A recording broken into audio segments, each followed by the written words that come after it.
Final speaker is Charlie Porter, who's a writer and curator with a focus on fashion and clothing, and has written extensively and curated exhibitions on these themes in the UK, Europe, as well as Ireland, and we'll talk about Warhol Seen and Unseen. Charlie.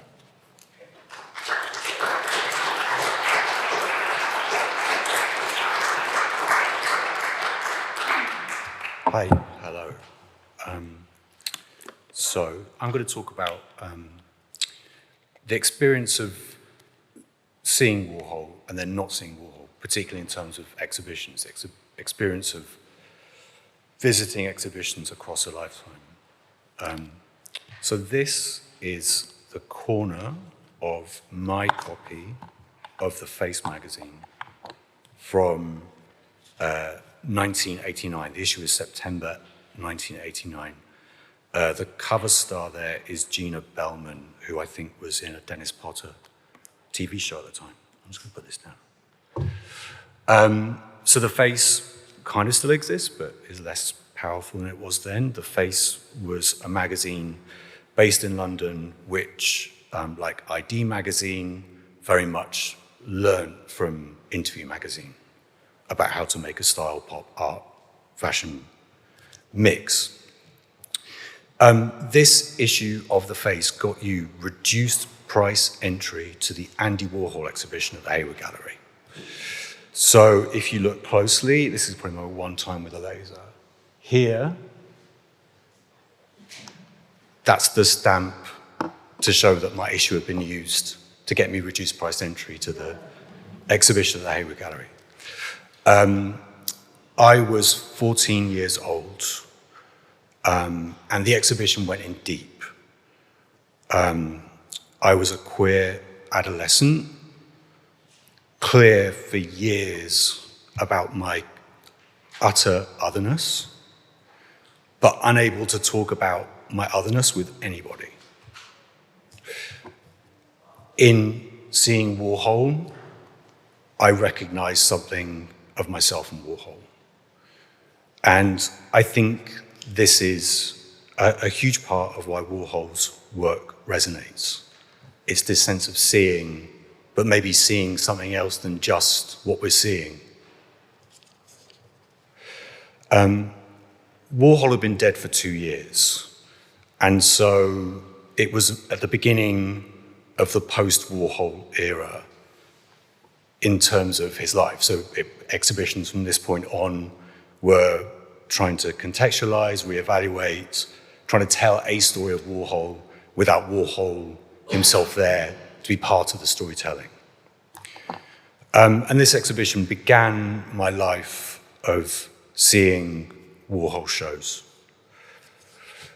But what do we mean by seeing? What do we see? And also, what do we see when we cannot see a Warhol show?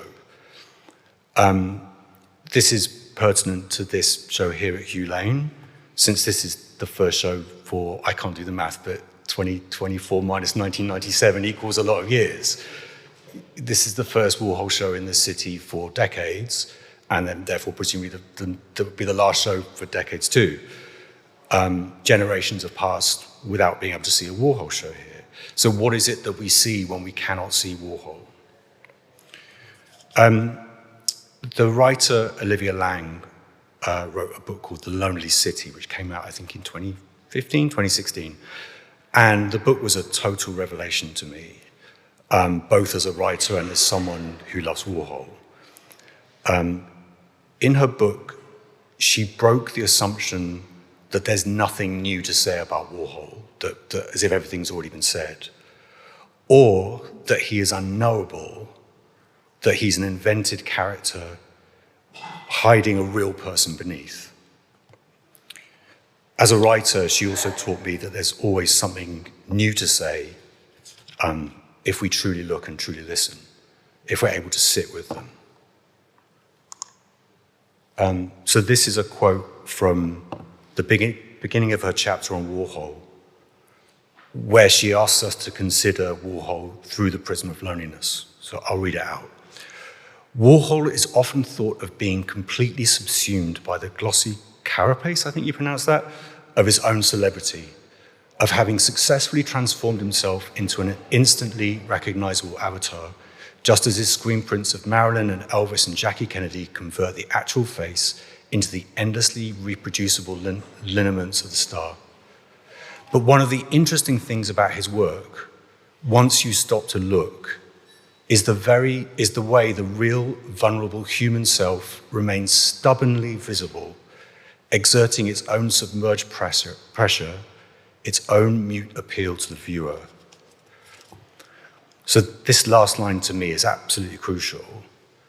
It explains this resonance of the work because of Warhol's ability as an artist to be utterly present within the work at all times. I just wanted to drill down a bit into this idea of an invented character, because I think it's important to really understand what we mean by that, because if we just say he invented a character, it can sound like there's someone else entirely beneath the character of Andy Warhol, like a mask. So he puts on the mask of Andy Warhol, takes it off and is someone else. I think often in interviews people wanted to know who is the true Andy Warhol over and over and over again, which gave him further chance to be like, say just a one-word answer, because why should he say anything? He's there, So in the catalogue for this exhibition, there's an essay by Panty Bliss. Panty Bliss is not pretending to be someone else. Panty Bliss is Panty Bliss. They're entirely themselves, but almost like a more evolved version of themselves. In March, in 2 months' time, there's a new biography of Candy Darling by Cynthia Carr, who's an amazing biographer. She wrote the biography of David Wojnarowicz. It's called Candy Darling. It's not called Candy's dead name. In London, I have the honor of being friends with Princess Julia, who's a counterculture figure, and with the DJ Honey Dijon. They're utterly themselves, even though we may say they invented their character. I wrote an essay for the catalogue. It's called Facing Andy Warhol, is the title of my essay.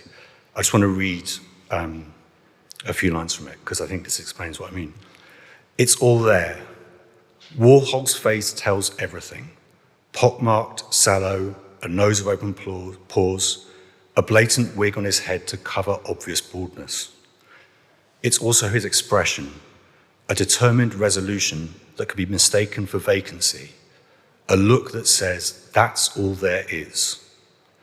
As his career as an artist progressed, Andy Warhol would increasingly use his own image within it all. By doing so, Warhol stoked what is seen as the mystery around himself, this mystery that fueled global obsession. Who is he? What is he doing? Is he real? Is he pretending? Is he gay? Is this art? There was no mystery. It was not an act. Warhol laid it all bare, using his face like a seal of authenticity. It's we who cannot cope with what he's doing. The audience he makes deal with his unflinching presence. As with the pop, so with the person. He's asking us, can you really look? So for me, Warhol is this queer human at a time when you could not be a queer human, trying to be a queer human, which involves not pleasing the society which wants him to answer questions. So this is how Olivia's book really helped me to begin to really see Warhol. So in 2019, I was lucky enough to be in New York to interview Bob Colacello for the catalogue of the upcoming Tate show on Warhol. I'm going to take some water. Colacello had worked as an editor at Interview for years. He was right hand with Andy. And I visited when the Whitney Museum's exhibition of Andy Warhol, curated by Donna DeSalvo, was still on display. So this show at the Whitney, which is in 2019, was the first full retrospective in the USA for 31 years. So in the city that is absolutely synonymous with Warhol, there had not been a single Warhol show, but yet people feel like they've seen Warhol, but they haven't seen Warhol. So it's longer than the gap between the Warhol shows here. The evening before Bob and I met to talk, he also held a private viewing of the exhibition, did a tour with Donna. And whenever I go to preview anything, I always go straight to the back of the exhibition so I can be in empty rooms. I get the work to myself. So in the exhibition were works of immediate international fame, recognition, whatever you want to call it, like these Marilyns, the Elvis works, and then in the middle, John Johnner. Is that taken from Sleep, those images? And the sculpture in the middle? I think so, yeah. It's a sculpture using images from Sleep that's showing over there. But also in the exhibition were works that I had absolutely no idea existed. This one completely did my head in. It's called Mylar and Plexiglass Construction from 1970. The wall text said about how this was a complete one-off. He didn't do any work like it after making the sculpture. But the thing is, he made the sculpture. He made it. He doesn't need to make many of them. He can make just one for it to have importance. And what the exhibition, I think, was doing was ask us to consider this work alongside our considerations of these works, to see that it's not just the works that become famous. It's not just the seen, it's also the unseen, which I think is also the work that goes on here in this exhibition with, say, the videos of the TV program, TV shows.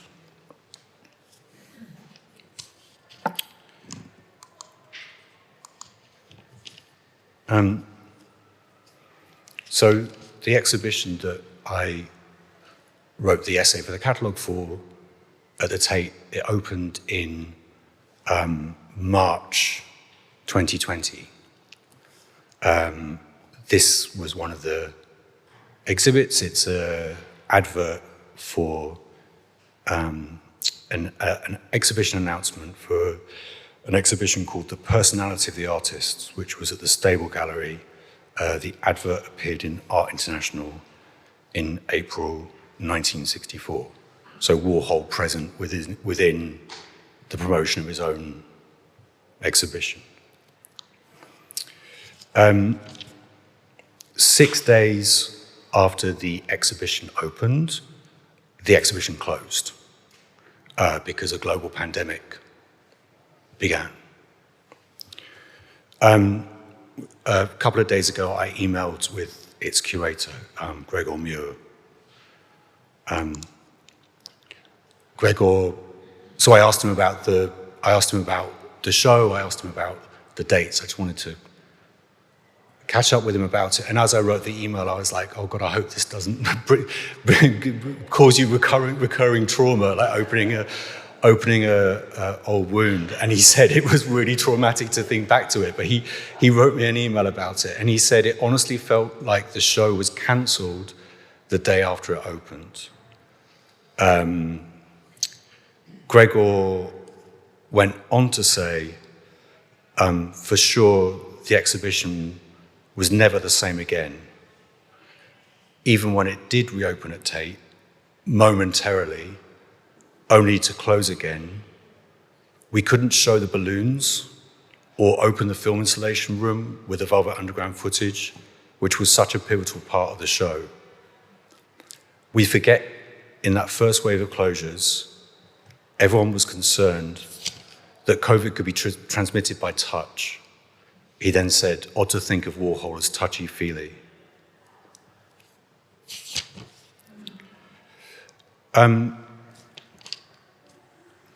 During those pandemic months, it was the strangest thing to know that there was a Warhol exhibition asleep in that museum. me and my husband do a dog walk down the Thames, and so we would walk along the Thames and see the Tate on the other side of the river, and see this building where these works were that would be seen by thousands and thousands and thousands, only they weren't seen. I don't think it's particularly Warholian. There might be some other artists that I can't think of the idea of an exhibition that no one sees. But it was a strange experience to know that they were all there in that room. And again, it really made me think about this thing of what it means to be present with an artist's work, but then also not be able to be present with an artist's work. It was the Tate's first Warhol show since the early 2000s. I don't know the exact year, but I remember that earlier show being a bit dour, and to me it lacked vitality, which is another way of saying that it lacked acknowledgement of queerness. It felt to me like the thing of the screen, as if they wanted to talk about an idea of Warhol rather than actually really be with him and see him. Like it was its job to keep Warhol at a distance. I thought that this new show at the Tate had something to say, particularly about queerness. They were very proud to be displaying the Ladies and Gentlemen series, which is from 1975. And they were making a very overt point of discussing Warhol's queerness and having it as focus throughout the show. And also with Ladies and Gentlemen, this is a image of Marsha P. Johnson, who was an extraordinary figure in New York counterculture, who was present at the Stonewall riots, and was then kind of spurned by the queer society of New York in the 70s and 80s. I think died kind of penniless. I think it wasn't a happy story at all for anyone.